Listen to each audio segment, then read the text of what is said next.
हरिः ओम श्री गुरुभ्यो नमः। हरिः ओम।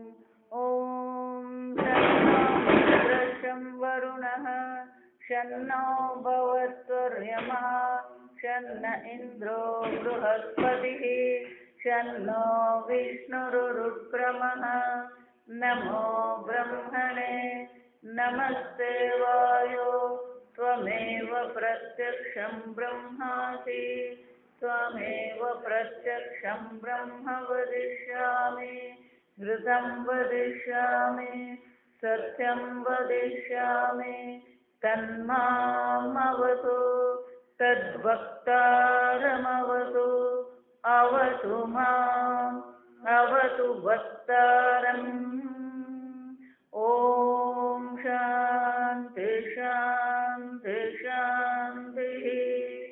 ओम शन्नो मित्रः शं वरुणः शन्नो भवत्वर्यमा शन्न इन्द्रो बृहस्पतिः शन्नो विष्णुरुक्रमः। नमो ब्रह्मणे नमस्ते वायो त्वमेव प्रत्यक्षं ब्रह्मासि त्वामेव प्रत्यक्षं ब्रह्मावादिशं ऋतमवादिशं सत्यमवादिशं तन्मामावीत् तद्वक्तारमावीत् आवीन्माम् आवीद्वक्तारम्। ओम शांति शांति शांतिः। ओम सहनाववतु सहनौ भुनक्तु सह वीर्यं करवावहै तेजस्विनावधीतमस्तु मा विद्विषावहै। ओम शांति शांति शांतिः। सदाशिवसमारम्भां शङ्कराचार्यमध्यमाम् अस्मदाचार्यपर्यन्तां वन्दे गुरुपरम्परां। श्रुतिस्मृतिपुराणानाम् आलयं करुणालयं नमामि भगवत्पादं शङ्करं लोकशङ्करं शङ्करं शङ्कराचार्यं केशवं बादरायणं सूत्रभाष्यकृतौ वन्दे भगवन्तौ पुनः पुनः। ईश्वरो गुरुरात्मेति मूर्तिभेदविभागिने व्योमवद्व्याप्तदेहाय मूर्तये नमः। ॐ निधये सर्वविद्यानां विशदे भवरोगिणां गुरवे सर्वलोकानां दक्षिणामूर्तये नमः। ॐ नमः प्रणवार्थाय शुद्धज्ञानैकमूर्तये निर्मलाय प्रशान्ताय दक्षिणामूर्तये नमः। ब्रह्मविदाप्नोति परम् तदेशाभ्युक्ता सत्यं ज्ञानमनन्तं ब्रह्म सत्यं ज्ञानम् यो वेद निहितं गुहायां परमे व्योमन् सोऽश्नुते सर्वान् कामान् सः सोऽश्नुते सर्वान् कामान् सः ब्रह्मणा विपश्चितेति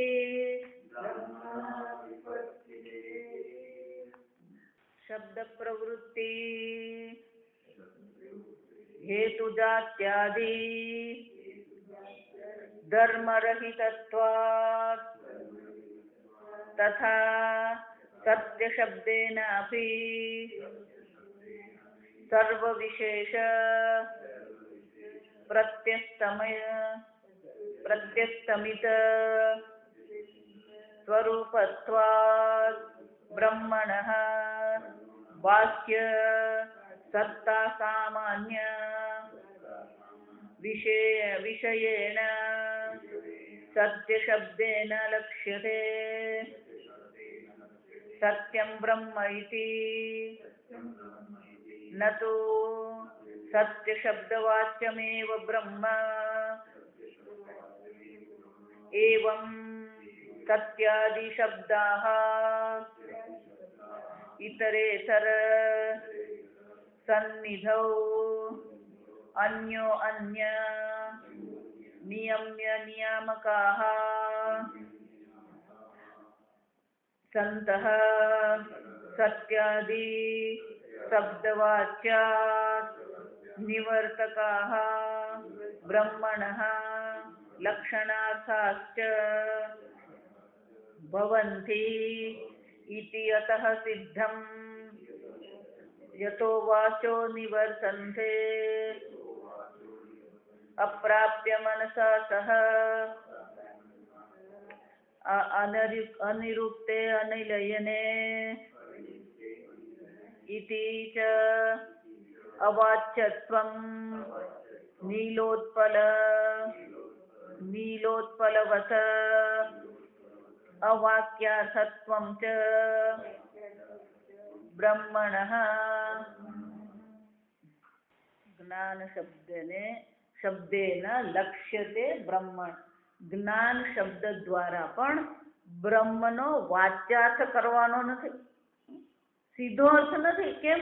આ બ્રહ્મ છે, જેવી રીતે આ પુષ્પ છે, તો આ પુષ્પ છે એવો શબ્દ દ્વારા નિર્દેશ કરી શકાય. ખોટું. જ્ઞાન શબ્દ દ્વારા બ્રહ્મનો આ બ્રહ્મ છે એ પ્રકારથી નિર્દેશ કરવામાં આવે તો કે નહીં. કેમ? તદેવ બ્રહ્મત્વમ વિદ્ધિ ને ઇદમ ઉપાસતે. આ તરીકે જેને આપણે લઈએ છે એ બ્રહ્મ નથી, કેમ કે બ્રહ્મ ક્યારેય વિષય કોટીમાં આવી શકે એમ છે જ નહીં. બ્રહ્મ તમારું પોતાનું સ્વરૂપ છે. અને એટલે શંકરાચાર્યજી કહે છે કે જ્ઞાન શબ્દ પણ જ્ઞાન શબ્દનો વાચ્યાર્થ નથી લેવાનો, પણ કયો લેવાનો છે? લક્ષ્યાર્થ લેવાનો. કેમ? એટલે શંકરાચાર્યજી કારણ આપતા કહે છે શબ્દ પ્રવૃત્તિ હેતુ જાત્યાદિ ધર્મ રહિતત્વાત્. શબ્દ નું ક્ષેત્ર કયું છે? શબ્દ ક્યાં ઘડીએ પ્રવૃત્તિ કરી શકે? એટલે શંકરાચાર્યજી કહે છે આ પ્રસિદ્ધ વસ્તુ છે. કેટલીક વસ્તુ વેદાંતમાં પ્રસિદ્ધ જ છે. શબ્દ 4 પ્રકારથી કામ કરે. જાત્યાદિ. શંકરાચાર્યજી શું કહે છે? જાતિ આદિ. જાતિ આકૃતિ ગ્રહણાત જાતિ. આકૃતિ પરથી આપણે જેને કરીએ જો વિચારી જો. એટલા માટે બ્રિટિશ લોકો જેને જાતિ કહીને ગયા એ જાતિનો અર્થ આપણો છે જ નહીં. આપણે એ લોકોને બધા અંગ્રેજી શબ્દો અપનાવી લીધા, પણ એ અંગ્રેજી શબ્દો એ લોકો કયા અર્થમાં કહેતા હતા આપણે વિચાર કર્યો જ નહીં. ગયા વર્ષે જે ચાલ્યું કે રામાયણ એ લોકો મિથોલોજી કે, અને આપણે મિથોલોજી શબ્દ અપનાવી લીધો. પણ મિથોલોજી એટલે કોને કહેવાય? મિથ કોને કહેવાય? કાલ્પનિક જે પરીની કલ્પના આપણે કરીએ એને શું કહેવામાં આવે? મિથ કહેવામાં આવે. પણ રામાયણ મિથોલોજી છે, કાલ્પનિક છે. જો સમજો, રામાયણ તો આપણો ઇતિહાસ છે. રામાયણ આપણો પોતાનો ભારતીય સંસ્કૃતિનો ઇતિહાસ છે. એટલા માટે જ આપણે ગુજરાતમાં તો વર્ષોથી ચાલી રહ્યું છે. કેશુભાઈ જયારે મુખ્યમંત્રી હતા ત્યારથી જ પેલા મનુભાઈ પંડિતે આખો ઇતિહાસ બદલી જ નાખેલો. 5મા ધોરણનો ઇતિહાસ તમે જુઓ તો વૈદિક કાળથી શરૂ થાય. હકીકત જ છે, આપણી પાસે ગ્રંથો છે જ. જો સમજો. અને અંગ્રેજીમાં એપિક કહેવાય. એને અંગ્રેજીમાં શું કહેવાય? એપિક કહેવાય. આ રામાયણ મહાભારત એ એપિક છે, મિથોલોજી નથી. એવી જ રીતે જાતિ શબ્દનો પણ એક અર્થ છે આપણી પાસે. કેસ્ટ સિસ્ટમ જે આપણે એને કહીએ એ કાસ્ટ સિસ્ટમ એ લોકો જે અર્થમાં કહે છે એવું નથી. આ જાતિ શબ્દનો અર્થ જ શું થાય? આકૃતિ ગ્રહણા જાતિ. જો સમજો, કોઈ પણ વસ્તુની આકૃતિ પરથી તમે એને ગ્રહણ કરી શકો. જો વિચાર, આ શિયાળો હમણાં શરૂ થયો. આ શિયાળો શરૂ થાય એટલે પેલા નેપાળી જે છે, આસામી છે, બધા શું કરે? અહીંયા સ્વેટર લઈને આવે. તમે બજારમાં એને જુઓ એટલે ઓળખી જાઓ કે નહીં ઓળખી જાઓ? કોઈ મદ્રાસથી દક્ષિણ ભારતનો કોઈ અહીંયા આવ્યો હોય એને જુઓ તમે ઓળખી જાઓ કે નહીં ઓળખી જાઓ? એનો આકાર છે, જો સમજો, એના શરીરનો બાંધો, જેને આપણે ગુજરાતીમાં કહીએ, એના બાંધા પરથી આપણને ખબર પડી જ જાય. આ ચીનનો છે, આ જાપાનનો છે, અમેરિકાનો છે, આ યુરોપનો છે, આ દક્ષિણનો છે, આ પેલો પંજાબી આવે છે નહીં, આપણે ઓળખી જ જઈએ. જો સમજો ને, જાતિ એટલે આકૃતિ પરથી. આપણે બાળપણમાં પણ આ રીતે જ શીખ્યા. પેલો હાથી હોય તો હાથી આપણે જોયો નહીં હોય, પણ આમ પેલું આમ સૂંઢ બનાવી દે, મોટું પેટ બનાવી દે, આમ 4 થાંભલા મૂકી દે એટલે આપણને ખબર પડી જાય શું છે આ હાથી. ફક્ત આકાર જ છે, જો સમજો. આકાર બનાવ્યો આ પોપટ, આકાર બનાવ્યો આ કબૂતર, જો સમજો. આકાર બનાવી દીધો આ ગધેડો, આકાર બનાવી દીધો આ કૂતરો. એમ મનુષ્યમાં જ નહીં, કોઈ પણ વસ્તુને તમે એના આકાર પરથી ઓળખી શકો. એ આકાર પરથી તમે એનું વર્ણન કરી શકો. એ આકૃતિનું જે વર્ણન કરી શકે એને જાતિ કહેવાય. જા સમજો. તો શબ્દ કોનું વર્ણન કરી શકે? કોઈક વસ્તુનો કોઈક વિશેષ આકાર છે અને એ આકારને આધારે તમે એનું શું કરો? વર્ણન કરો તમે. પણ આ બ્રહ્મ જે છે, શબ્દની પ્રવૃત્તિ આકૃતિ માટે હોઈ શકે. તો કે બ્રહ્મને કોઈ આકૃતિ છે? બ્રહ્મ કેવું છે? રહિતત્વાત. આ નિરાકાર છે. બ્રહ્મનો કોઈ આકાર છે? બ્રહ્મ કેવું છે? નિરાકાર છે, સર્વવ્યાપી છે. જો એ સર્વવ્યાપી નિરાકાર છે તો શબ્દની પ્રવૃત્તિ જાતિ સ્વરૂપે ત્યાં થઈ શકે નહીં. બીજું કહેવાય ગુણ. કોઈ વસ્તુનો ગુણ હોય, આ સફેદ પુષ્પ છે, આ પીળું પુષ્પ છે, આ લાલ પુષ્પ છે, તો લાલ, પીળું, સફેદ એ શું છે? એનો ગુણ છે. ગુણ અનેક પ્રકારના હોય, રંગવાચક હોય, કદવાચક હોય. આ લાંબો છે, આ ટૂંકો છે, જાડો છે, આ બધા શું કહેવાય? કદ કહેવાય. જો વિચાર, તો બ્રહ્મનો કોઈ ગુણ છે? નિર્ગુણત્વ. બ્રહ્મનો કોઈ ગુણ નથી. જો બ્રહ્મનો ગુણ નથી તો શબ્દ પ્રમાણ ત્યાં પ્રવૃત્તિ કરી શકે ને. જાતિ એટલે આકાર. કોઈ આકાર નથી, નિરાકાર છે. જાતિ, ગુણ, ક્રિયા. જા સમજો. ત્રીજો કયો છે? ક્રિયા. કોઈક વ્યક્તિની ઓળખાણ આપણે ક્રિયા દ્વારા. આ મેનેજર છે, જા સમજો. આ પ્રોફેસર છે, આ ડ્રાઈવર છે, એની ઓળખાણ કઈ છે? એ કઈ ક્રિયા કરે છે. આ રિક્ષાવાળો છે, આ કુંભાર છે, જો સમજો. આપણને શબ્દ આપણને ખબર છે, પણ એ શબ્દ કયા વિભાગમાં આવે આપણે વિચારતા જ નથી. કુંભાર એમ કહીએ તો વ્યક્તિ કોઈ કુંભાર નથી. એ એની કયા પ્રકારની ક્રિયા કરે છે એનું વર્ણન કરે. આ લુહાર છે, આ દરજી છે, આ સુથાર છે, આ કુંભાર છે, જો આ વિચાર. એ ક્રિયાવાચક શબ્દો કહેવાય. એ વ્યક્તિ કયા પ્રકારની ક્રિયા કરે છે. તો કે બ્રહ્મ કોઈ ક્રિયા કરે છે? નાયમ હંતિ ન હન્યતે. એ કોઈ ક્રિયા કરતો પણ નથી, એ કોઈની પાસે ક્રિયા કરાવતું પણ નથી. જો સમજ, નિષ્ક્રિય છે. બ્રહ્મ નિરાકાર છે, નિર્ગુણ છે, નિષ્ક્રિય છે. તો જાતિ તરીકે, ગુણ તરીકે, ક્રિયા તરીકે શબ્દની પ્રવૃત્તિ ત્યાં થઈ શકે એમ છે જ ને. અને છેલ્લો શબ્દની પ્રવૃત્તિ ક્યાં થઈ શકે? તો કે સંબંધ. આ કોણ છે? આ મારા કાકાના શાળાનો સસરાનો ભાઈ. જા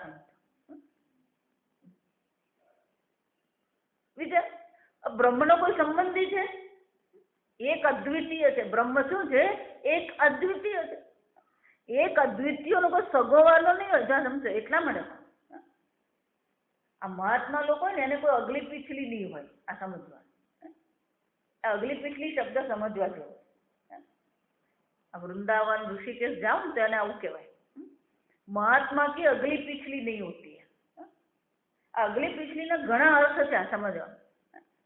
અગલી પિછલી એટલે કે એનો પૂર્વજન્મય નથી ને ઉત્તર જન્મય નથી. બ્રહ્મનો ઉત્તર જન્મ ને પૂર્વજન્મ છે, આગળનું નથી ને પાછળનું નથી. જો સમજો, પિછલી એટલે પૂર્વજન્મ, આગળ એટલે ઉત્તર જન્મ. કેમ? ન જાયતે મ્રિયતે, બ્રહ્મનો જન્મ થતો જ નથી. જો સમજો, એટલા માટે આપણે આ ટીવી પર અને પછી પેપરમાં જાત જાતના પૂર્વજન્મનું ફલાણું ને ઢીકણું આ બધું ચાલતું રહે.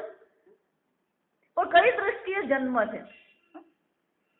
શરીરનો જન્મ છે. જો સમજો, દેહનો જન્મ છે. તમારો જન્મ થયો નહીં, ન જાયતે છે જ નહીં જન્મ. અને જેનો જન્મ જ નથી એના પછી પૂર્વજન્મની ચર્ચા કરીએ. આ મહારાજ પૂર્વજન્મમાં હિમાલયમાં રહ્યા, આ પણ કોનો પૂર્વજન્મ? પણ આપણને આવું ગમે. હમણાં કોઈ આવીને જો આપણને એમ કહી જાય મારા ગુરુ 300 વર્ષથી હિમાલયમાં રહે છે, અને પછી એક ફોટો બતાવી દે ક્યાંકથી બનાવેલો. જો વિચાર, કોનો પૂર્વજન્મ? આત્માનો પૂર્વજન્મ છે. તમે નિત્ય ચૈતન્ય સ્વરૂપ આત્મા છો. ચૈતન્યનો જન્મ છે, ચૈતન્યનો પૂર્વજન્મ છે, ચૈતન્યનો ઉત્તર જન્મ છે. એટલા માટે આ ઉપનિષદ ભણીએ ને તો આ જેટલા બધા સંપ્રદાયો ચાલે છે ને, એ સંપ્રદાયોના જે સિદ્ધાંતો છે ને, બધા સિદ્ધાંતો ઉડી જાય. આ સમજો, એક સંપ્રદાયમાં એવું છે ગુરુજી રહ્યા નથી. જો આ સમજો, પણ એ લોકો બધા સંપ્રદાયમાં એવું માને છે કે ના ના, અમારા ગુરુજી અમને કહી ગયા છે કે અમે બધા એમના શિષ્યો છે અને અમારી જ્યાં સુધી મુક્તિ નહીં થાય ત્યાં સુધી એ પોતે પણ મોક્ષ મેળવવાના જ નથી. જો આ સમજો, કોનો મોક્ષ? આત્માને મુક્ત કરવાનો છે. બંધન સત્ય છે, મોક્ષ સત્ય છે. આગળ આપણે જોઈ ગયા, કોનો મોક્ષ કરવાનો? બંધન છે ખરું? આ પેલી ગાયની વાર્તા યાદ રાખવાની.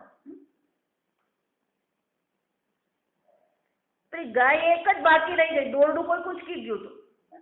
પેલો શિષ્ય બાપડો ગાય બાંધવાનો પ્રયત્ન કર, પણ દોરડું મળે તો બાંધે. જો વિચાર, ના ના, અમારો ગુરુજી કહી ગયા અમારા બધાની જ્યાં સુધી મુક્તિ નહીં થાય ત્યાં સુધી એ પણ મોક્ષ મેળવવાના જ નથી. આ જાત જાતનું ચાલતું હોય. કોનો મોક્ષની ચર્ચા કરો? તમે નિત્ય મુક્ત આત્મા છો જ, તમારો જન્મ થયો જ નથી, પછી બંધન આવવાનું ક્યાંથી? જો સમજો, બ્રહ્મ નિત્ય મુક્ત છે, એક અદ્વિતીય છે, કોઈ સંબંધ છે જ નહીં. ગુરુ શિષ્ય સંબંધ પણ કઈ દ્રષ્ટિએ છે? ઉપાધિની દ્રષ્ટિએ. જેટલા પણ સંબંધ છે બધા સંબંધ કયા છે? ઉપાધિની દ્રષ્ટિએ છે. આત્માની દ્રષ્ટિએ તો શું છે? એક અદ્વિતીય જ છે. આમ જાતિની દ્રષ્ટિએ એટલે આકૃતિની દ્રષ્ટિએ, ગુણની દ્રષ્ટિએ, ક્રિયાની દ્રષ્ટિએ, સંબંધની દ્રષ્ટિએ આપણે શું કરી શકીએ? શબ્દ પ્રવૃત્તિ થઈ શકે. આમ શબ્દ પ્રમાણ છે, પણ શબ્દ પ્રમાણમાં વાચ્યાર્થ આ 4 પ્રકારથી ચાલે: જાતિ, ગુણ, ક્રિયા અને સંબંધ. એટલે શંકરાચાર્યજી કહે છે આ શબ્દ પણ જે છે એ શબ્દ શું કરે? શબ્દ પ્રવૃત્તિ હેતુ. આ શબ્દની પ્રવૃત્તિ માટેનો જે હેતુ છે કયા છે? જાત્યાદિ ધર્મ. જાતિ, ગુણ, ક્રિયા અને સંબંધથી જ એ પ્રવૃત્તિ થઈ શકે. પણ જાતિ આદિ બ્રહ્મમાં છે ખરું? જાત્યાદિ ધર્મ રહિતત્વ છે જ નહીં. આ બ્રહ્મ કેવું છે? નિરાકાર, નિર્ગુણ, નિષ્ક્રિય. ન કરોતિ ન લિપ્યતે. આત્મા કોઈ કર્મ કરતો જ નથી, નિષ્ક્રિય છે, એનો કોઈ સંબંધ નથી. કારણ કે આત્મા કેવો છે? એક અદ્વિતીય છે. અને એટલે શંકરાચાર્યજી કહે છે જ્ઞાનમ શબ્દ હોય સત્ય શબ્દ. સત્ય શબ્દ પછી લે છે શંકરાચાર્ય. જા સમજ. પણ શબ્દનો વાચ્યાર્થ તમે બ્રહ્મનો અર્થ કરી શકો નહીં. અને એટલે કે છે જ્ઞાન શબ્દેન તલ્લક્ષ્યતે ન તુ ઉચ્યતે. એનો વાચ્યાર્થ કરવાનો નથી, એની લક્ષણા કરવામાં આવે. એટલું જ નહીં. વિચાર, જ્ઞાન શબ્દ એકલો નથી, જ્ઞાનની સાથે બીજા સત્ય અને અનંત શબ્દ છે. સત્યમ જ્ઞાનમ અનંતમ બ્રહ્મ. બ્રહ્મની જે વ્યાખ્યા કરી એ બ્રહ્મની વ્યાખ્યામાં શું કહેવામાં આવ્યું? આ બ્રહ્મ કેવું છે? સત્ય છે, જ્ઞાન છે અને અનંત છે. તો સત્ય અને અનંતની સાથેનું સામાન અધિકરણ છે. જો આ વિચાર, સામાન અધિકરણ આપણે જોઈ ગયા કે આ પુષ્પ છે, નીલ ઉત્પલ મહત નીલ ઉત્પલવત, મહાન મોટું ભૂરા રંગનું કમળ. જો આ સમજ્યા, તો મોટું અને ભૂરું કમળ એમ જયારે કહેવામાં આવે તો એ જયારે એના ગુણ દર્શાવવામાં આવે. જો આ વિચાર, તો કમળ એ વસ્તુ છે અને એનું વર્ણન કરવા માટે શું કરવામાં આવે તો કે ભૂરું અને શું કહેવાય. જો સમજ, ભૂરું એમ કીધું, ભૂરો નહીં કીધું. કેમ? કમળ કેવું છે? નપુંસક શબ્દ છે, તો પછી એને માટેનું વિશેષણ વાપરીએ પણ કયું વાપરવું પડે? નપુંસક વાપરવું પડે. એને સામાન અધિકરણ કહેવાય. સંસ્કૃતમાં જ્યારે આપણે કરીએ તો વિશેષણને પણ શું થાય? જે વિભક્તિ વસ્તુની હોય એ જ વિભક્તિ પેલા વિશેષણોને પણ લાગે, એને સમાન અધિકરણ કહેવામાં આવે. એટલે શંકરાચાર્યજી કહે છે જ્ઞાનમ શબ્દની સાથે સત્ય અને અનંત શબ્દનું પણ શું કરવામાં આવે છે? બ્રહ્મનું નિરૂપણ કરવામાં આવે છે. અને એ બધા સામાન અધિકરણ છે. એનો અર્થ શું થાય? જો જ્ઞાનમ શબ્દનો તમે વાચ્યાર્થ કરવા જાઓ તો સત્યમ બ્રહ્મ પુરવાર નહીં થાય. આપણે આગળ જોઈ ગયા ગયા વખતે કે જો એ જ્ઞાતા છે તો પછી અનંત રહેશે નહીં, કારણ કે એ જ્ઞેય નથી. જ્ઞાતા બ્રહ્મ કહીએ તો જ્ઞેય નથી, એ તો શું થઈ ગયું? અનંત બ્રહ્મ નથી. બીજું, યદ્રશ્યમ તદ જડમ, એ જે દ્રશ્ય છે એ વિકારી છે. જો એ વિષય કોટીમાં આવશે તો એ વિકારી બની જશે. જો એ વિકારી છે તો પછી સત્યમ બ્રહ્મ રહેશે નહીં. અને એટલે શંકરાચાર્યજી કહે છે સત્ય અને અનંત બ્રહ્મની સાથે સમાન અધિકરણથી એ ચાલી રહ્યું છે. અને એટલા માટે જ્ઞાન શબ્દનો વાચ્યાર્થ લઈ શકાય નહીં. જ્ઞાન શબ્દને શું કરવાનું છે? જ્ઞપ્તિ માત્ર ચૈતન્ય સ્વરૂપ એ બ્રહ્મ છે, આ પ્રકારથી જ એનો અર્થ કરવાનો.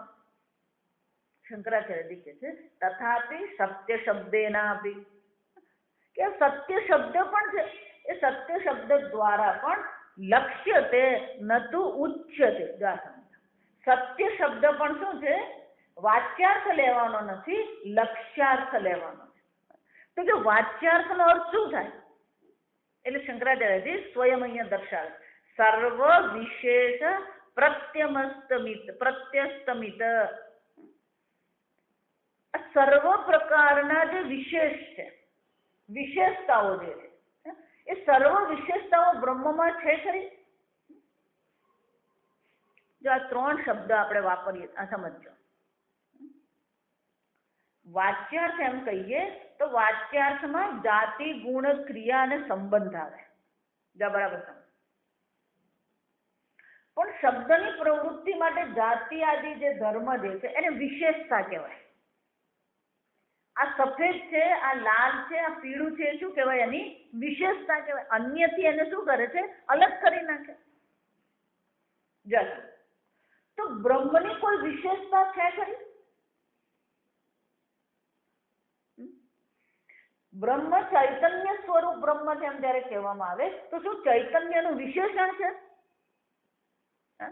અગ્નિ ગરમ છે એમ કહીએ ત્યારે અગ્નિની ઉષ્ણતા એનું વિશેષણ છે? એનું વિશેષણ નથી. એને શું કહેવાય? એને સ્વરૂપ કહેવાય. ઉષ્ણતા એ અગ્નિનું શું છે? સ્વરૂપ છે. પ્રકાશ એ સૂર્યનું સ્વરૂપ છે. એનો ગુણ નથી, એની ક્રિયા નથી, એની વિશેષતા નથી. એમ આ બ્રહ્મ પણ કેવું છે? કોઈ વિશેષતા છે બ્રહ્મની? શંકરાચાર્ય કહે છે સર્વ વિશેષ પ્રત્યસ્તમિત. જ્યાં સર્વ પ્રકારના વિશેષનો નાશ થઈ જાય છે, કોઈ વિશેષતા બ્રહ્મની છે જ નહીં. નિર્વિશેષમ બ્રહ્મ. ચૈતન્ય એની વિશેષતા નથી. સત્યનું આગળ જોઈ કે આ બધા એના વિશેષણો નથી, એનું સ્વરૂપ છે. સત્ય બ્રહ્મ છે. અને એટલે કે છે સ્વરૂપત્વાત. શંકરાચાર્ય શું કહે છે? સર્વ પ્રકારના વિશેષ જ્યાં છે જ નહીં, કોઈ વિશેષતા વગરનું જે છે એ બ્રહ્મ છે. નિર્વિશેષ બ્રહ્મ છે. આ નિર્વિશેષ બ્રહ્મ એનું શું છે? સ્વરૂપ છે. પણ જે સત્ય શબ્દનો જે વાચ્યાર્થ છે એ શું થાય? બહુ સુંદર ચર્ચા. શંકરાચાર્ય એટલે આગળ કહે છે બાહ્ય સત્તા સામાન્ય વિષયેણ. આ બાહ્ય સત્તા આ બહુ સરસ મજાનું. કોઈ પણ વસ્તુ જગતની તમે લો, એ વસ્તુ તમારી સામે કઈ રીતે આવે છે. આ પુસ્તક, તો પુસ્તક છે એ કઈ દ્રષ્ટિએ આવે છે તરીકે જ તમારી સામે છે, નથી તરીકે નથી. મોબાઈલ છે, પુસ્તક છે, પુષ્પ છે, વ્યક્તિ છે, હોલ છે, ઘર છે, રસ્તો છે, બારડોલી છે. તો દરેક વસ્તુ પોતાને કઈ રીતે પ્રગટ કરે છે? સત્તા સામાન્ય છે તરીકે જ પ્રગટ કરે. જો સમજો, નથી તરીકે કોઈ વસ્તુ પ્રગટ થાય છે? બધી વસ્તુ છે છે છે જ છે. એનો અર્થ શું છે? જ્યાં પણ આપણે છે શબ્દ વાપરીએ, જો સમજો બરાબર, તો છે શબ્દ આપણે ક્યારે વાપરીએ? જ્યારે એ ખરેખર એનું અસ્તિત્વ હોય તો. તો વ્યવહારિક રીતે તો આનું અસ્તિત્વ છે ને. તો આ પુષ્પ સત્ય કહેવાય કે ખોટું કહેવાય? વ્યવહારિક રીતે તો આ પુષ્પને આપણે શું કહેવું પડે? સત્ય જ કહેવું પડે. જો સમજો, એટલે સત્યનો પણ જો વાચ્યાર્થ લેવા જાવ તો શું પુરવાર થાય? આ વ્યવહારિક સત્તા પુરવાર થાય. પુષ્પ છે એમ પુરવાર થાય. હવે તો એવું થઈ ગયું કે આ પુષ્પ છે ને એમ કેવું ને તો 4 વાર વિચાર કરવો પડે. કેમ? કારણ કે આ સાચું પુષ્પ છે ખોટું ને એ વિચારવું પડે. જો વિચાર, તો આ પુષ્પ છે એમ કહીએ ખરા, પણ પછી આ સાચું છે ખોટું? જો વિચારો, આમ સત્ય શબ્દ વ્યવહારમાં આપણે વાપરીએ જ છે. સત્યનો વાચ્યાર્થ છે આપણી પાસે. આ સમજો, સત્તા સામાન્ય વિશેષણ, આ રીતે આપણે એનો ઉપયોગ કરીએ છીએ. વિષયણ, આ વિષયો દ્વારા આપણે શું કરીએ? સત્ય શબ્દનો ઉપયોગ કરીએ જ છે. વાણીમાં પણ સત્ય શબ્દનો ઉપયોગ કરીએ. ના હું સાચું કહું છું તને. જો વિચાર, તો વાણીમાં પણ સત્ય શબ્દનો ઉપયોગ કરીએ. વિષયો માટે પણ આપણે સત્ય શબ્દનો ઉપયોગ કરીએ છીએ. તો સત્ય શબ્દનો જો વાચ્યાર્થ લેવા જઈએ તો શું પુરવાર થાય? આ બાહ્ય વિષયો પુરવાર થાય. આ બાહ્ય વિષયો બ્રહ્મ છે, અને આ બાહ્ય વિષયોને સત્ય જેને આપણે કહીએ એ ખરેખર સત્ય છે. જો વિચારો, સત્ય શબ્દ જે છે આ પુષ્પમાં પછી એટલે આપણે કહીએ ને આપણું ઘી જેવું છે. પેલું ડાલડા ઘી મળે ને એટલે પછી પેલું ઘી બનાવે ત્યારે શું કે શુદ્ધ ઘી. જો સમજો, ઘી એટલે શુદ્ધ જ હોય. ઘી કોને કહેવાય? શુદ્ધ હોય તો જ એને ઘી કહેવાય. પણ પેલું ડાલડા કાઢ્યું પેલો ટાટા વાળા, એ ટાટા વાળા ગોદરેજ વાળા, એ પેલું ડાલડા નીકળી ગયું એટલે પછી પેલું ઘી હોય ત્યારે એને શું લખવું પડે? શુદ્ધ ઘી. જા આ પુષ્પ પણ પેલા આ લગ્નમાં, હમણાં પેલા લગ્નમાં ગઈ, દૂરથી તમે જુઓ ને તો બધા પુષ્પનો આખો આમ શણગાર કરેલો. પછી એને જઈને પકડો ને તો ખબર પડે. પકડ્યા વગર ખબર નહીં પડે કે આ સાચું છે ખોટું છે. પેલા બનાવેલા જ એટલા સરસ હોય. એટલે જ્યાં સુધી જઈને તમે એનો સ્પર્શ કરો ને આંખથી તો એ સત્ય જ લાગે, તો પછી તમારી ત્વચા તમને કહી દે એ સાચું છે ખોટું છે. જો ત્યાં તો પછી પ્રમાણ કોણ છે? ત્યાં આંખ પ્રમાણ નથી રહેતી, તમારી ત્વચા પ્રમાણ બની ગઈ. અમેરિકા, ન્યુયોર્ક જે આપણે બધા અમેરિકા જઈને આવે ખરો, પણ અમેરિકા જઈને કશું કંઈ કરીને નહીં આવે, ત્યાં રહીને જ આવતો હોય. બાકી અમેરિકામાં જોવા જેવું ઘણું છે. આ સમજ, ન્યુયોર્કમાં એક પ્રાણી સંગ્રહાલય છે.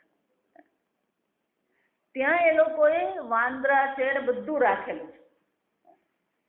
પણ એ પ્રાણી સંગ્રહાલયમાં એ લોકોએ આખું કૃત્રિમ રીતે જંગલ ઊભું કરે. હકીકતમાં કૃત્રિમ. આ સમજ, જેમ ગાઢ જે જંગલો હોય ને, વર્ષા જંગલો જેને કહેવામાં, એ વર્ષા જંગલોમાં જો ને તો મોટા મોટા વૃક્ષો હોય, પછી વૃક્ષ પરથી પેલા વેલા જે બધા ચડેલા હોય, પછી એ વેલા એક ઝાડ પરથી પેલા બીજા ઝાડ પર જતા હોય, અને એ વેલાના પણ તમે થડ જુઓ ને તો મોટા મોટા હોય. પછી ત્યાં બધા ઝરણા હોય ને પથ્થરો હોય, ઊંચું નીચું બધું હોય. તમે ત્યાં જઈને જુઓ ને તો તમને એમ જ લાગે કે આખું વર્ષા જંગલ જ અહીંયા ઊભું કરી દીધું. પણ એ થડને પકડો ને ત્યાં ખબર પડે કે આ તો પ્લાસ્ટિક છે. પણ પથ્થર એ એકેતા સાચો નથી. એ પથ્થર બનાવેલો પથ્થર જ છે, માણસે બનાવેલો. અને ત્યાં પેલા વાંદરાઓને સમજો તો વાંદરાઓ પણ જેમ જંગલમાં કુદરતી રીતે રહેતા હોય એમ જ શું કરતા, પેલા એક ઝાડ પરથી બીજા ઝાડ પર કૂદતા હોય, પેલા વેલા પર ટીંગાતા હોય, બધું જ કરે. પણ આખું જંગલ એ લોકોએ શું કર્યું? બનાવટી કૃત્રિમ ઊભું કર્યું. એટલે વ્યવહારમાં પણ સાચું અને ખોટું આપણે કહીએ જ છે, સત્ય કહીએ છે. એટલે આ પુષ્પ સાચું પુષ્પ કહેવાય. જો આ સમજો, વિચારવાનું. સોનુમાં એવું જ છે ને, હીરામાં હવે એવું જ છે. આ સમજો, આપણને એમ લાગે કે આ હીરા સાચા છે. અમેરિકન ડાયમંડ ની વાત નથી કરતી. આ બીજા પ્રકારના ડાયમંડ એવા બની ગયા છે. એ ડાયમંડ એવા છે કે એ કેમિકલની દ્રષ્ટિએ, એટલે વિચારીએ 100% ડાયમંડ છે, પણ કુદરતી ખાણમાંથી નીકળેલા એ ડાયમંડ નથી. જો સમજ, અમેરિકા વાળાઓએ આ ડાયમંડ બનાવી દીધા. કાચના ને, એ ડાયમંડ એટલે ખરેખર હીરો જ છે. ગુણની દ્રષ્ટિએ વિચારીએ અથવા પરમાણુના બંધારણની દ્રષ્ટિએ વિચારીએ તો એ ડાયમંડ જ છે, પણ કુદરતી ખાણમાંથી નીકળેલો નથી. એવા બે પ્રકારના ડાયમંડ અત્યારે ચાલી રહ્યા. ઓરિજિનલ ડાયમંડનો જે ભાવ હોય ને, એને કરતા 10મા ભાગનો ભાવ પેલાનો છે. જો વિચાર, ગુણની દ્રષ્ટિએ વિચારીએ કે પરમાણુના એને જે ગોઠવણની દ્રષ્ટિએ વિચારીએ એ બરાબર એ જ છે, પણ કુદરતી રીતે બન્યો નથી. શું છે? આ માણસે બનાવેલો છે. જો વિચાર, એટલે આજે તો બજારમાં જે હીરા મળે ને, એ સાચો ખોટો નહીં, એ તો રામ ભરોસે જ કરવાનું.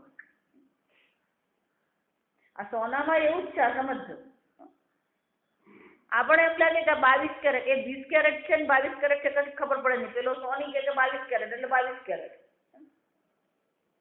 જોઈ છે? મોતીમાં એવું જ છે. જો વિચારી દો. એટલે કોને સાચું કેવું, કોને ખોટું કેવું, સત્ય કોને કહેવાય? એટલે શંકરાચાર્ય કહે છે, સત્યનો જો વાચ્યાર્થ કરીને તો આવા બધી મુશ્કેલીઓ થાય. એટલે કે છે બાહ્ય સત્તા સામાન્ય વિષયેણ. આ બાહ્ય જે સત્તા સામાન્ય છે, સત જેને કહીએ છીએ, છે પણ જેને આપણે કહીએ છીએ સત્તા સામાન્ય, એટલે કે અસ્તિત્વ. પણ એ બધા જે અસ્તિત્વ છે, એ અસ્તિત્વ ખરેખર અસ્તિત્વ છે ખરું? જો વિચાર, આપણે જોઈ ગયા પુષ્પ છે એમ જયારે આપણે કહીએ છીએ, તો પુષ્પને આપણે એને અસ્તિત્વ છે એવું કીધું, પણ પુષ્પ શબ્દ જે છે એને અનુરૂપ બાર પદાર્થ છે ખરો? વાચારંભણમ વિકારો નામધેયમ. પુષ્પની સાથે આપણે છે શબ્દ, એને અસ્તિત્વને આપણે કીધું, પણ બહાર પુષ્પ નામની વસ્તુ પુરવાર થાય છે. સંહતા નામ પરાર્થત્વાત. આ બધો સંઘાત છે. આ દાંડીને પુષ્પ કહેવાય, આ વજ્રને પુષ્પ કહેવાય, આ પાંદડીઓને પુષ્પ કહેવાય, આ પુંકેસરને પુષ્પ કહેવાય નહીં. એનો અર્થ શું થયો? આ અંગ ઉપાંગની વિશેષ પ્રકારની જે ગોઠવણ છે, એ ગોઠવણને આપણે શું નામ આપ્યું? પુષ્પ. પુસ્તક કોને કહેવાય? વિશેષ પ્રકારની ગોઠવણ છે એને પુષ્પ કહેવાય. અક્ષર કોને કહેવાય? વિશેષ પ્રકારની રેખાંકન જે છે એને અક્ષર કહીએ આપણે. જો વિચાર, ક એમ આપણે કહીએ તો એ એક વિશેષ રેખા જ છે, પણ એ રેખાને આપણે શું કર્યું છે? એક નામ આપ્યું. આ ક, આ ખ, આ ગ, આ ઘ, આ એ, આ બી, આલ્ફા, બીટા. જો આ સમજ, બહાર જોવા જાવ તો રેખા જ છે માત્ર, પણ એ રેખાનું આપણે નામ પાડ્યું શું છે? ક. એ જ રીતે આ નોટ આપણે જેને કે 100 રૂપિયા, 1000 રૂપિયા, 500 રૂપિયા, છે તો માત્ર કાગળ જ. એ કાગળને આપણે શું કીધું? 1000 રૂપિયા. જો આપણો જ એક દેશ છે, સમજ છે, જેમાં જે પ્રકારનો એની કિંમત હોય ને એ પ્રકારે નાની મોટી થાય નોટ આપણી. રૂપિયાની, 2 રૂપિયા, 2 રૂપિયા તો નીકળી જ ગયા. 1 રૂપિયો ખાલી લગ્નમાં જ વપરાય, આ સમજવાનું. પેલો બ્રાહ્મણ પૂજા કરે ને ત્યારે.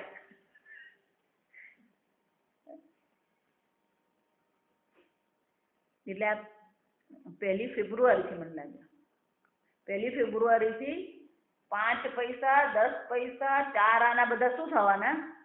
ખેંચાઈ જવાના. 8 આના મને લાગે જવાના. દાખલ એ પાવલી જવાની, 8 આના રહેવાના. ખાલી આ 3 જ જવાના, 5, 10 ને 25.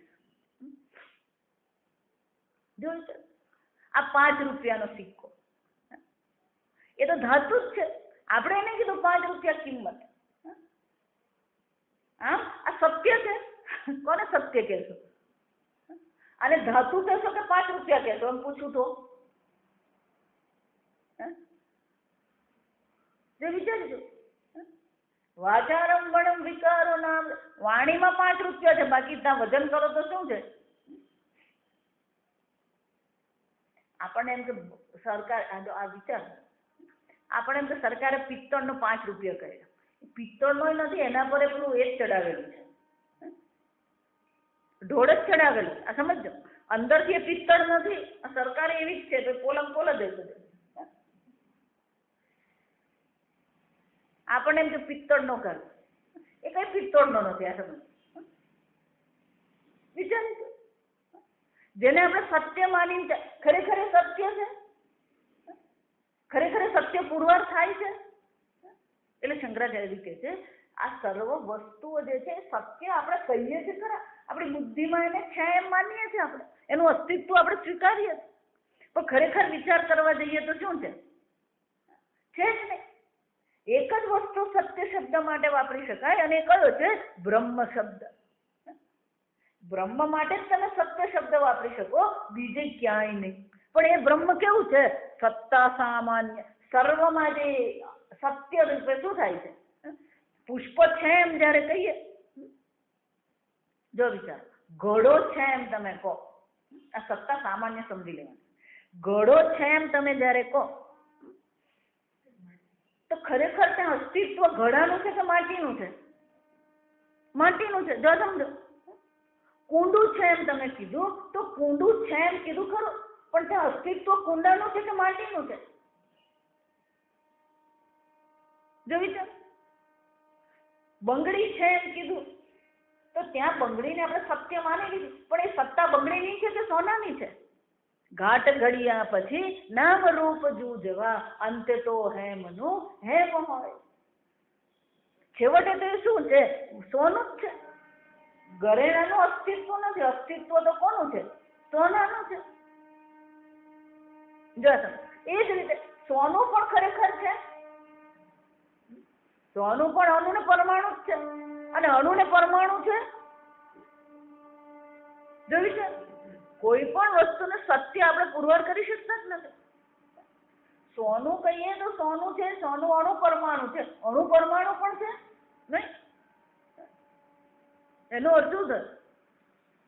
આ સત્તા જેની છે, સત્તા તો ખરેખર કોની સત્તા છે? આ છે પણ કોનું છે? એ બ્રહ્મનું છે. પણ એનો સીધો આ બ્રહ્મ છે એમ સત્ય છે એ રીતે પુરવાર નહીં થાય. શંકરાચાર્ય શું કહે છે? વાક્ય સત્તા સામાન્ય વિષયેન સત્ય શબ્દને લક્ષ્ય તે સત્યમ બ્રહ્મ, એ લક્ષણા કરવામાં આવી રહી, વાચ્યાર્થ નથી છે. ન તો શબ્દ સત્ય શબ્દ વાચ્યમ બ્રહ્મ, સત્ય શબ્દનો વાચ્ય બ્રહ્મ નથી, લક્ષણા છે. સીધી રીતે કહી શકાય ને આ સત્ય છે. અને એટલે શંકરાચાર્ય કહે છે એવમ સત્યાદિ શબ્દ, આમ આ 3 શબ્દ વાપરવામાં આવે છે. સત્ય છે, જ્ઞાન છે અને અનંત છે. આ 3 શબ્દ કેમ વાપરવા પડ્યા? કારણ કે 3 શબ્દ દ્વારા એકબીજાની જે મર્યાદા છે એ મર્યાદાને આપણે શું કરી રહ્યા છે? કાપી રહ્યા છે. સત્ય એમ કહીએ ખરા, પણ સત્ય છે પણ એ જડ છે તો કે નહીં? જ્ઞાનમ બ્રહ્મ, એ કેવું છે? ચૈતન્ય સ્વરૂપ છે. સત્તા જડ નથી, પણ એ સત્તા કેવી છે? ચૈતન્ય સ્વરૂપ સત્તા. એ ચૈતન્ય છે પણ વિકારી છે નહીં. જે બુદ્ધિમાં ચૈતન્ય કેવું છે? વિકારી છે. આપણે કાલે જોયું, બુદ્ધિના ધર્મ એટલે કે બુદ્ધિની વૃત્તિ રૂપે એ અભિવ્યક્ત થાય છે, પણ બુદ્ધિની વૃત્તિ તો વિકારી છે. ચૈતન્ય કેવું છે? નિર્વિકારી છે. આમ સત્ય નિર્વિકારી બ્રહ્મ પુરવાર કરે. સત્ય ચૈતન્યને નિર્વિકારી બનાવે અને ચૈતન્ય સત્યને ચેતન બનાવે. એટલે બંનેની જરૂર તો છે. એકલું સત્ય કહીએ તો જડતા આવી શકે, એકલું ચૈતન્ય કહીએ તો વિકાર આવી શકે. સમજ? અને એટલે શંકરાચાર્યજી કહે છે આમ આજે સત્યાદી જે શબ્દો જે છે શું કરે છે? ઈતર સન્નિધો, એકબીજાના સન્નિધિમાં હોવાથી, સામાન્ય અધિકરણમાં હોવાથી શું કરે છે? અન્ય નિયમ્ય નિયામકા એ બંને શું કરી રહ્યા છે? એકબીજાનું નિયમન કરે. એકબીજાની મર્યાદા જે છે, વાચ્યાર્થ જે છે એને શું કરે છે? વાચ્યાર્થની નિવૃત્તિ કરી દે છે. નિયમ્ય નિયમકા સંતઃ સત્યાદિ શબ્દ વાચ્યાત નિવર્તકા. અને એટલા માટે શું થાય છે? એ સત્ય જ્ઞાનનો જે વાચ્યાર્થ જે છે એ વાચ્યાર્થને પણ શું કરે છે? નિવૃત્તિ કરી નાખે છે. અને એટલે બ્રહ્મણ લક્ષણાર્થાશ્ચ ભવંતી. અને એટલા માટે આ બધા શું બની જાય છે? બ્રહ્મના લક્ષણ બની જાય છે, વાચ્યાર્થ રહેતા નથી. આ બધું તો તમે લાંબુ ખેંચો. શંકરાચાર્ય એટલે શંકરાચાર્ય કહે હું ખેંચતો જ નથી. અતઃ સિદ્ધમ. અને એટલા માટે શંકરાચાર્યજી કહે છે આ સિદ્ધ થાય છે. શું સિદ્ધ થાય છે? કે અહીંયા તમે અંતમાં બ્રહ્માનંદ વલ્લીના અંત ભાગમાં તમે જોશો, કયો મંત્ર જોશો? યતો વાચો નિવર્તન્તે અપ્રાપ્ય મનસા સહ. આ બ્રહ્મ કેવું છે? કે વાણી દેવી, વાચ એટલે વાણી દેવી, કે આ વાણી દેવી બ્રહ્મનું વર્ણન કરવા ગઈ ખરી? નિવર્તન્તે પાછી આવી. કેમ? વાણીનો ત્યાં પ્રવેશ એટલે કે વાચ્યાર્થનો ત્યાં પ્રવેશ છે જ નહીં. કે વાણી એકલી ગયેલી તો કે નહીં. પહેલાના જમાનામાં પેલી રાણી હોય ને, રાણી છે, શેઠાણી છે, એ ક્યાંક પિયર જતી હોય, ક્યાંક લગ્નમાં જતી હોય તો એને એકલી નહીં મોકલતા. એની સાથે પછી શું થાય? પેલા નોકરો જતા. પણ આ બધા જે નોકરો મોકલે ને એ બધા નોકરો કેવા હોય? તો કે બધા નપુંસક હોય. જો હકીકત તમને કહું, આ બધા નોકરો કેવા હોય? નપુંસક હોય. કેમ? ક્યાંક કઈ સંબંધ થઈ ગયો તો વળી મગજમારી પાસે. એમાં વાણી દેવી પણ બ્રહ્મનું વર્ણન કરવા ગઈ, ભેગી કોને લઈ ગઈ? મનસા સહ. આ નપુંસક મનને ભેગી લઈ લીધી. જો આ સમજ, આ મન નપુંસક છે. આ સમજ, વ્યાકરણની દ્રષ્ટિએ શું થાય? એટલે ઉપનિષદ શું કે છે? યતો વાચો, જ્યાંથી, યતઃ એટલે જ્યાંથી, યતો વાચો નિવર્તન્તે અપ્રાપ્ય મનસા સહ. વાણી એને બ્રહ્મને વર્ણન કરવા ગઈ, પ્રાપ્ત કરવા ગઈ, પણ એ બ્રહ્મમાંથી એ વાણી શું થઈ? પાછી આવી. અપ્રાપ્ય, એ બ્રહ્મનું વર્ણન કરી શકી નહીં. અને ભેગી કોને લેતી આવી? મનસા સહ. મનને કીધું કે ચાલ ભાઈ, આપણું કામ નથી, આપણી પહોંચની બહારની વસ્તુ છે. એમ શંકરાચાર્યજી કહે છે અહીંયા યતો વાચો નિવર્તન્તે એટલે કે વાણી એનું વર્ણન. જો આ સમજ જોઈએ, આ કેટલાક લોકો એવું કે ઉપનિષદ કહે છે યતો વાચો નિવર્તન્તે, વાણી પણ એનું વર્ણન કરી શકે એમ છે જ નહીં. ફક્ત એનો શું કરવાનો? ધ્યાનમાં અનુભવ કરવાનો. અનુભવ કરવાનો. અહીંયા યતો વાચો નિવર્તન્તે અપ્રાપ્ય દ્વારા શું કહેવામાં આવે છે? વાચ્યાર્થ નથી, પણ એ શું છે? લક્ષ્યાર્થ છે. સત્ય, જ્ઞાન અને અનંત શું છે? એની લક્ષણા કરવામાં આવી રહી છે. વાચ્યાર્થ થઈ શકે એમ છે જ નહીં. એટલું જ નહીં, અનિરુદ્ધે અનિલયને ઇતિ ચ અવાચ્યત્વમ. શંકરાચાર્યજી કહે છે આના દ્વારા શું કહેવામાં આવ્યું? અવાચ્યત્વ. અવાચ્યત્વમ એટલે કે શબ્દો દ્વારા સીધું એનો અર્થ કરી શકાય એમ નથી, સીધું એનું વર્ણન કરી શકાય એમ નથી. શંકરાચાર્યજી એટલે આગળ એમણે જે ઉપનિષદમાં આગળ જે ભાષ્યમાં એમણે પોતાનું દ્રષ્ટાંત આપેલું, એ દ્રષ્ટાંત ફરીથી આપીને કહે છે નીલોત્પલવત અવાક્યાર્થત્વમ બ્રહ્મણ. અને એટલા માટે બ્રહ્મ માટે આ જેવી રીતે નીલ ઉત્પલ એમ જયારે કહેવામાં આવે તો ભૂરું કમળ એમ જયારે કીધું તો એનો વાક્યનો સીધો અર્થ જ છે. સીધું ત્યાં કમળ પણ છે અને એ કમળ ભૂરા રંગનું છે, જો સમજો તો ત્યાં વાચ્યાર્થ જ સીધો છે. પણ એ જ રીતે અવાક્યાર્થત્વમ બ્રહ્મણ, પણ બ્રહ્મ એવી રીતે વાક્યનો અર્થ થઈ શકે છે, શબ્દનો અર્થ થઈ શકે છે કે નહીં? કોઈ પણ શબ્દનો સીધો અર્થ આ બ્રહ્મ છે એવો થઈ શકે નહીં. અને એટલે કહે છે નીલોત્પલવત અવાક્યાર્થત્વમ, એ વાક્યનો પણ અર્થ થઈ શકે એમ છે જ નહીં. પણ એનો અર્થ એવો નથી કે વાણીનો ત્યાં પ્રવેશ નથી એટલે વાણી દ્વારા, જો એટલે કેટલાય મહાત્માઓ એવું કહી રહ્યા છે કે ઉપનિષદમાં કહેવામાં આવ્યું કે વાણીનો વિષય નથી, એ તો ફક્ત, એટલે આનો અર્થ શું કરે, એ તો ફક્ત આપણે અનુભવ કરવાનો. આપણે અનુભવ માટે એ લોકો અંગ્રેજીમાં જાત જાતના શબ્દો વાપરે. એમાંનો એક શબ્દ છે રિયલાઇઝેશન. રિયલાઇઝેશન, તમારે બ્રહ્મનું શું કરવાનું છે? સીધું રિયલાઇઝેશન કરવાનું. એમાં શબ્દની કોઈ જરૂર જ નથી. શાસ્ત્ર જ કહે છે યતો વાચો નિવર્ત. શંકરાચાર્યજી કેમ આટલું લાંબુ ભાષ્ય કહે છે? કારણ કે વાચ્યાર્થ લઈએ છીએ આપણે. ફક્ત અહીંયા આગળ વાચ્યાર્થની નિવૃત્તિ કરવામાં આવી, લક્ષણાર્થની નિવૃત્તિ કરવામાં આવી નથી. તો સીધી વસ્તુ છે. સમજો, ભગવાને પણ અર્જુનને શું કર્યો? ઉપદેશ જ કર્યો. જો સમજો, અને જ્યાં સુધી અર્જુનને સમજાયું નહીં ત્યાં સુધી ભગવાન પણ શું કરતા રહે? ઉપદેશ કર્યો. ઉપદેશ કર્યો એનો અર્થ શું થયો? શબ્દ પ્રમાણ થયું કે નહીં થયું? ઉપદેશ કરવો એટલે શબ્દ પ્રમાણ થયું. જો સમજો, અહીંયા પણ આવવાનું જ છે આ બ્રહ્માનંદ વલ્લી ને પછી ભૃગુ વલ્લી આવવાની જ છે. ભૃગુર્વૈ વારુણિ,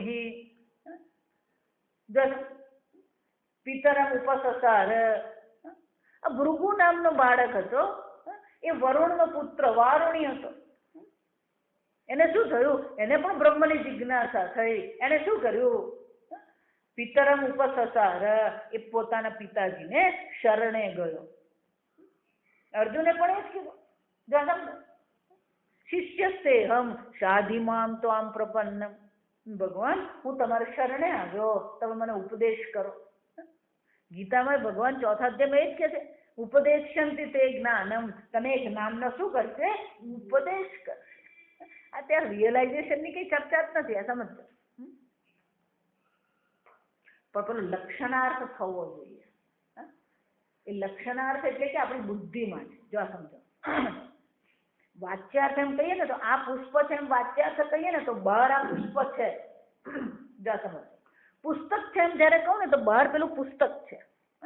પણ લક્ષણા તો ક્યાં થવાની? બુદ્ધિમાં, સમજમાં જ છે. બ્રહ્મ સત્ય છે એ તમારી સમજદારી છે. બ્રહ્મ જ્ઞાન છે એ તમારી સમજદારી છે. બ્રહ્મ અનંત છે એ પણ શું છે? સમજદારી છે. જ્યાં સમજો,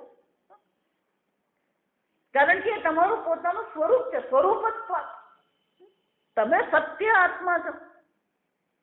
અવિકાર્ય એમ ઉચ્ચતે, કોઈ પ્રકારનો વિકાર તમારામાં છે. નિર્વિકારી આત્મા તમે છો. નિર્ગુણ આત્મા તમે છો.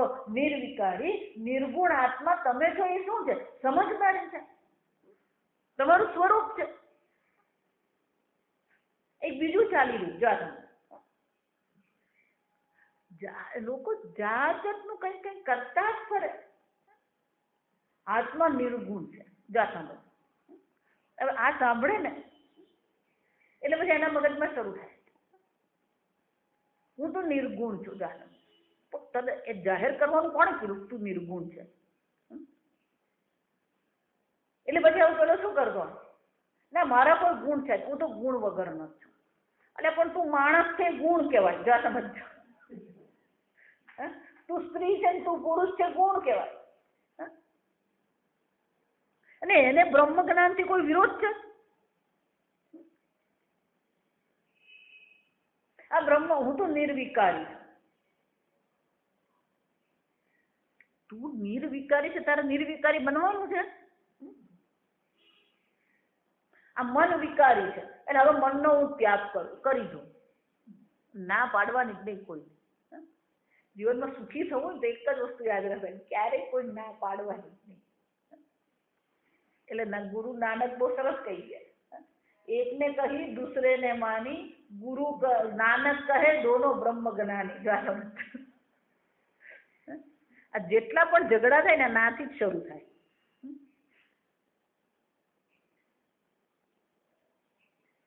અમેરિકામાં એક પુસ્તક બહાર પડે 15 વર્ષ પહેલા, કે આ બધા ઝઘડા છે ને પેલા નાથી જ શરૂ થતા હોય, અસમજ.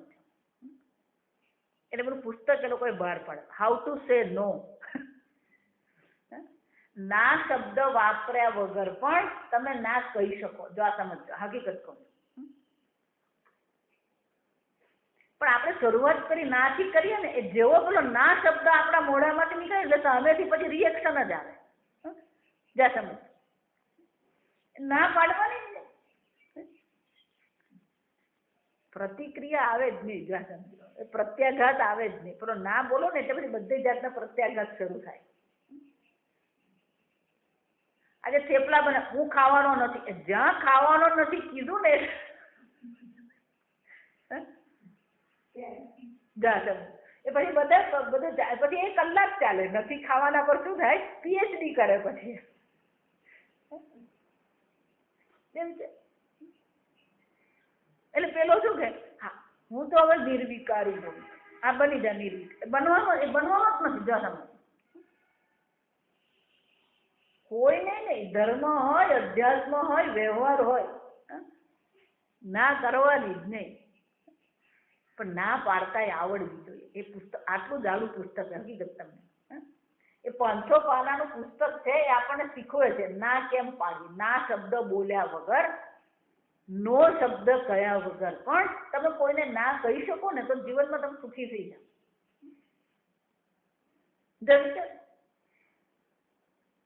સમજ, લોકો જાત જાતનું કરે. હું નિર્વિકારી, હવે હું નિર્વિકારી બની ગયો. બનવાનું નક્કી છે જ નિર્વિકાર. એટલે મોક્ષ મેળવવાનો જ નથી, જન્મ મૃત્યુ રહિત થવાનો છે. મીરાબાઈએ મોક્ષ માટે ગઈ ખરી ગુરુ પાસે, મોહે નાખી લગન ગુરુ ચરણ નકી. કેમ? આ ભવસાગર પાર કરવો હતો. પણ ગુરુજીએ શું કર્યું? એ બ્રહ્મ જ્ઞાન આપ્યું. શું થયું? ભવસાગર સબ સુખ ગયા હે. છે જ નહીં ભવસાગર, કોને પાર કરવાના તમે? જો વિચારજો, પહેલા જે નથી એને છે સત્ય માનો છો અને પછી એનાથી છૂટવાનો પ્રયત્ન કરી રહ્યા. એટલે જ ભગવાને પ્રારંભમાં જ કહી દીધું, ન જાયતે મ્રિયતે વા કદાચિત નાયમ હંતિ ન હન્યતે. આત્માનો જન્મ મૃત્યુ પણ નથી, આત્મામાં કરતા ભોગતું પણ નથી. છે જ નહીં. સમજી જ લેવાનું છે કે આ હું મારું સ્વરૂપ છે. અને શંકરાચાર્ય કહે છે લક્ષણા એટલે સ્વરૂપ છે. સત્ય તમારું સ્વરૂપ છે. જ્ઞાન એટલે કે શુદ્ધ ચૈતન્ય એ તમારું સ્વરૂપ છે. અને જો સત્ય અને જ્ઞાન છે, જો આ સમજો, જો એ સત્ય છે એટલે કે નિર્વિકારી ચૈતન્ય છે, તો પછી એ કેવું હોવું જોઈએ? અનંતમ બ્રહ્મ. એ કેવું છે? અનંત છે. અનંત બનવાનું નથી. અનંત એ તમારું શું છે? સ્વરૂપ છે. અને એટલે શંકરાચાર્યજી કહે છે આ બ્રહ્મનું લક્ષણ કરવામાં આવ્યું, બ્રહ્મનો વાચ્યાર્થ લેવાનો નથી. તમે અનંત બ્રહ્મ છો જ. તો કે સત્યમ જ્ઞાનમ અનંતમ બ્રહ્મ કીધું ખરું, અને એની લક્ષણા પણ સમજાવી, પણ હજી તો એ બ્રહ્મ તો મને ખબર પડતી જ નથી. જ્યાં તમે કીધું ને એ બધું સમજાઈ ગયું, પણ હું બ્રહ્મ છું, હું સત્ય છું, હું જ્ઞાન છું, હું અનંત છું. આપણી બાળપણથી બીજી આદત છે. જો સમજો, પેલું એકદમ નાનું બાળક હોય ને, એ નાનો બાળક હોય એની એક ઇન્દ્રિય સત્ય જ હોય અને એ સ્વાદેન્દ્રિય હોય, કારણ કે એને ખાવાનું હોય. જો સમજો, એટલે કોઈ પણ વસ્તુ તમે એને આપો ને તો એ વસ્તુની કસોટી કરવા માટે એને શું કરવું પડે? જો સમજો, અને રમકડું આપો ને તો એ શું કરે?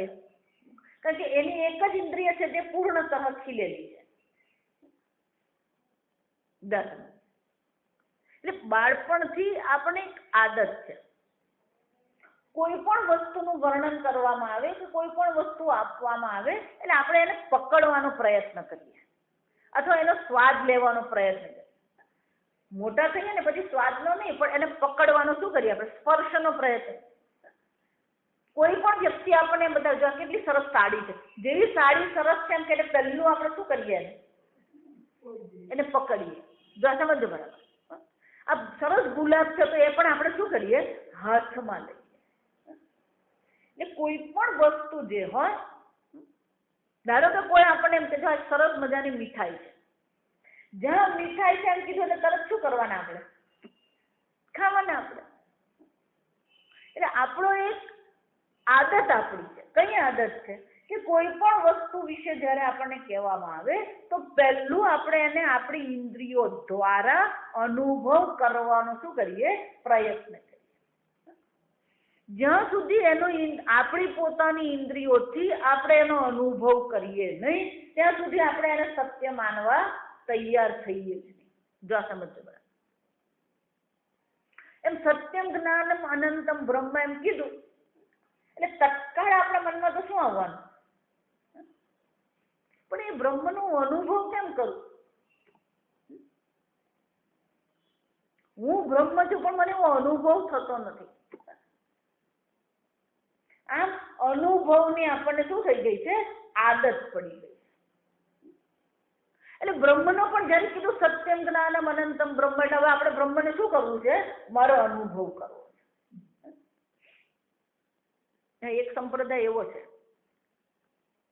એ લોકો પૂજ્ય સ્વામીજીને અને પૂજ્ય સ્વામીજીના શિષ્યો અમને બધાને એ લોકો એવું કહે, તમે બધા થિયરી ભણો છો, અમે તો પ્રેક્ટિકલ કરીએ. આ હકીકત કહું છું. આ એક પણ સંપ્રદાય હું જેટલી વાત કરું ને, મારે નામ નથી લેવાનું, નામ નથી લેતી, પણ આ બધા હકીકતમાં છે. આ સમજજો.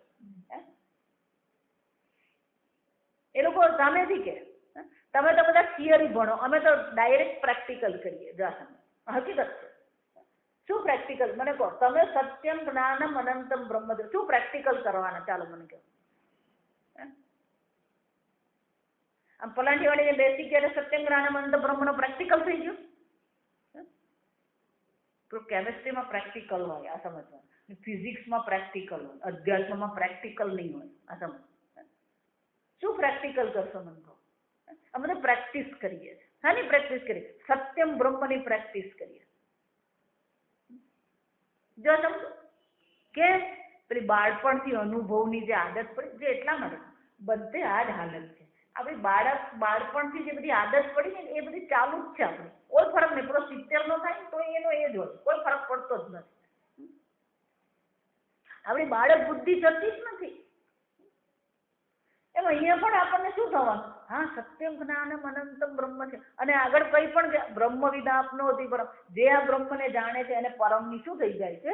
અનંતની પ્રાપ્તિ થાય, મોક્ષની પ્રાપ્તિ થાય. એટલે હવે મારે બ્રહ્મનો અનુભવ કરવો. ક્યાં અનુભવ કરશો? બ્રહ્મને ક્યાં શોધવા જશો? જો વિચાર. એટલે હવે પછી શ્રુતિ માતા બહુ સુંદર ચર્ચા કરે. તદ યથા વ્યાખ્યાતમ બ્રહ્મ. આ જે વ્યાખ્યાત એટલે કે આ પ્રકારથી જે બ્રહ્મનું લક્ષણા કરવામાં આવી, વ્યાખ્યા કરવામાં આવી, આ બ્રહ્મની વ્યાખ્યા છે. જો સમજો, એ બ્રહ્મને તમે ક્યાં જાણશો? જો સમજો, ક્યાં શોધવા જશો બ્રહ્મને? એ બ્રહ્મનું જ્ઞાન કેવી રીતે મેળવશો? એટલે શ્રુતિ માતા હવે એક નવો મંત્ર આપણને કહેતા કે છે, યો વેદ નિહિતમ ગુહાયામ. કાલે એનું ભાષ્ય આપણે જોઈશું. યો વેદ એને જાણે છે. ક્યાં જાણે છે? નિહિતમ ગુહાયામ, બુદ્ધિ ગુહામાં જ એનો અનુભવ એટલે કે એનું જ્ઞાન છે. જો એટલે નથી એ સત્યમ બ્રહ્મ પણ ખરેખર ક્યાં છે? તમારી સમજદારીમાં જ છે. જ્ઞાનમ બ્રહ્મ પણ તમારી સમજદારી બુદ્ધિમાં જ છે. શ્રુતિ માતા જ છે નિહિતમ ગુહાયામ, એ તમારી બુદ્ધિમાં જ છુપાયેલો છે. બહાર એને શોધવાનું છે જ નહીં. નિહિતમ એટલે છુપાયેલો, ઢંકાયેલો છે. સર્વવ્યાપી બ્રહ્મ છે, પણ સર્વવ્યાપી બ્રહ્મને ઓળખવાનો ક્યાં છે? એટલા માટે હું રિયલાઇઝેશન જે શબ્દ છે એને બદલે આપણે કયું કરવાનું? ઓળખ શબ્દ વાપરવાનો. તમારે તમારા સાચા સ્વરૂપનું શું કરવાનું છે? ઓળખ કરવાની. પણ એ ઓળખ ક્યાં થશે? જો ગીતામાં ભગવાને એ જ કીધું છે, સુખમ આત્યંતિકમ યત તદા. એ આનંદ સ્વરૂપ છે. આત્યંતિક સુખ એટલે કે અનંત આનંદ સ્વરૂપ એ આત્મા છે. અતિન્દ્રિયમ એ કેવો છે? અતિન્દ્રિય છે. બુદ્ધિગ્રાહ્યમ, પણ એની સમજદારી ક્યાં થઈ શકે? બુદ્ધિમાં. છેવટે તમારી બુદ્ધિમાં જ એ બ્રહ્મ જ્ઞાન છે. જો એટલા માટે આપણા શાસ્ત્રમાં મન અને બુદ્ધિ પર બહુ ચર્ચા છે. કેમ કે તમારું મન અને બુદ્ધિ જો યોગ્ય નહીં હશે તો પછી બ્રહ્મ જ્ઞાન પણ યોગ્ય થઈ શકે નહીં.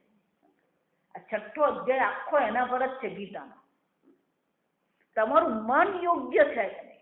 જો મન યોગ્ય હશે તો જ્ઞાન અવશ્ય થશે, પણ મન જો યોગ્ય નથી તો પછી એ બ્રહ્મ જ્ઞાન થવું અશક્ય છે. કારણ કે છેવટે એને ઓળખવાનો ક્યાં છે? યો વેદ નિહિતમ ગુહાયા. આ બુદ્ધિ ગુહામાં જ એનો આપણે શું કરવાની છે? ઓળખ કરવાની છે, સમજવાની. એના પર સુંદર ભાષ્ય શંકરાચાર્યજી લખે છે, આપણે આવતીકાલે જોઈએ. ઓમ અસતો મા સદ્ગમય તમસો મા જ્યોતિર્ગમય મૃત્યોર્મા અમૃતમ ગમય. ઓમ પૂર્ણમદ પૂર્ણમિદં પૂર્ણાત પૂર્ણમુદચ્યતે પૂર્ણસ્ય પૂર્ણમાદાય પૂર્ણમેવાવશિષ્યતે. ઓમ શાંતિ શાંતિ શાંતિ. હરિ ઓમ શ્રી ગુરુભ્યો નમઃ. હરિ ઓમ.